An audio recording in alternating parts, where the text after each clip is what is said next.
गीता की 11 बातें आपकी जिंदगी बदल देगी।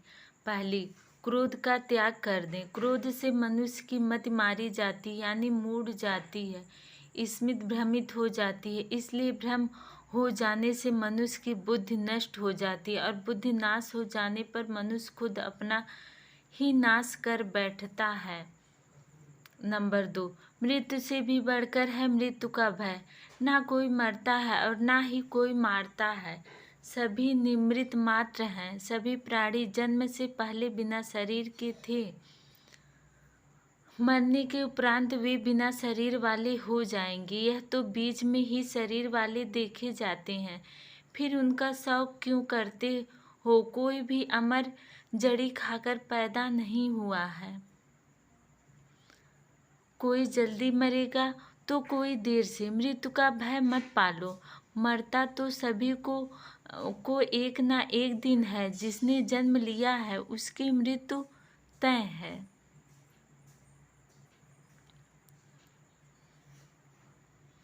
नंबर 3, आत्मा अजर है। आत्मा को ना कोई मार सकता है और ना कोई उसे जला सकता है, ना पानी उसे भिगो सकता है, ना हवा उसे सुखा सकती है। जो लोग यह मानते हैं कि मरता सिर्फ शरीर है, आत्मा नहीं, मेरे अपने जो मर गए असल में मरे नहीं हैं, उन्होंने तो देह छोड़ी है, वह कहीं और जन्म लेंगे। ऐसे लोग ही सच्चे मार्ग ढूंढ लेते हैं।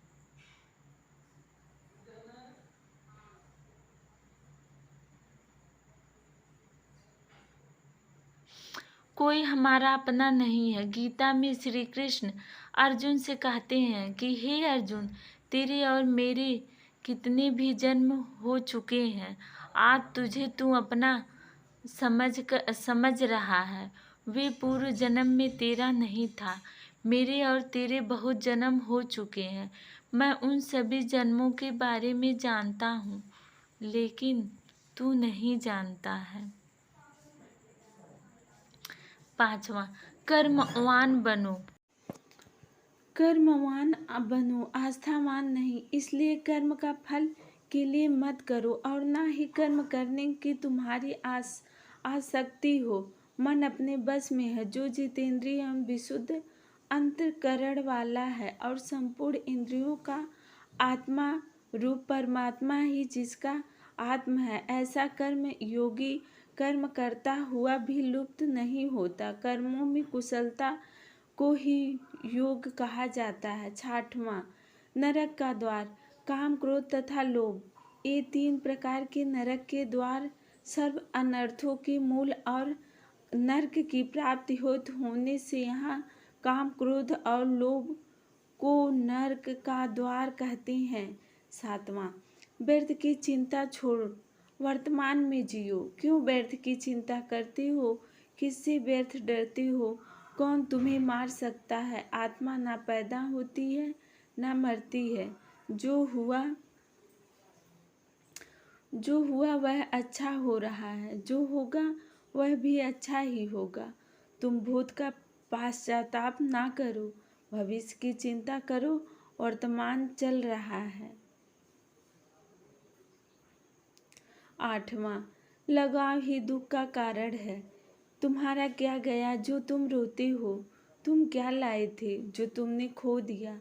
तुमने क्या पैदा किया था जो नाश हो गया?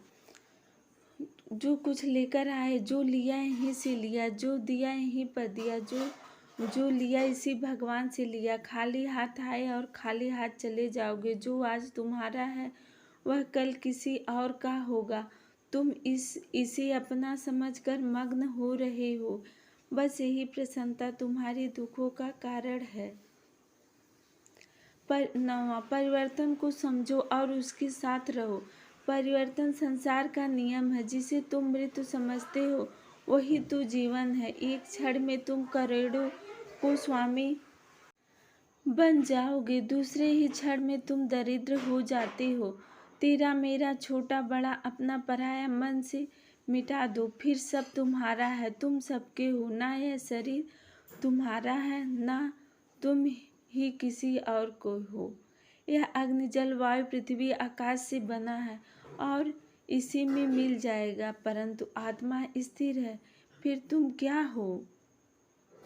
10वां, धर्म की शरण में रहो।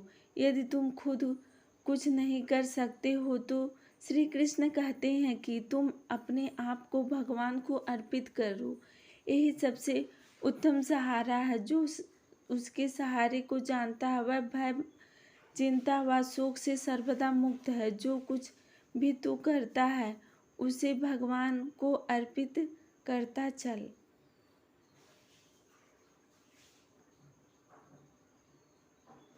ऐसा करने से सदा जीवन मुक्त का आनंद अनुभव करेगा। सारे धर्मों का त्याग कर मेरी शरण में हो जाओ।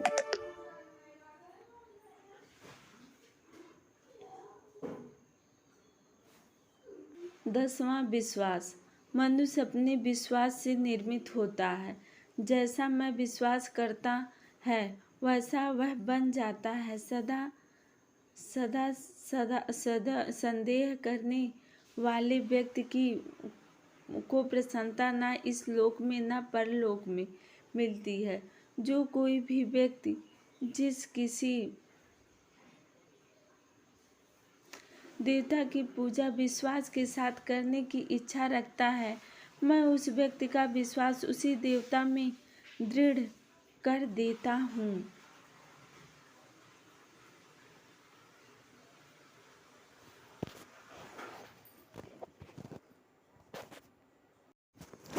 अगर हमारी एक गीता की 11 बातें आप लोगों को अच्छी लगी हो तो हमारे चैनल को लाइक, सब्सक्राइब एंड शेयर ज़रूर कीजिए।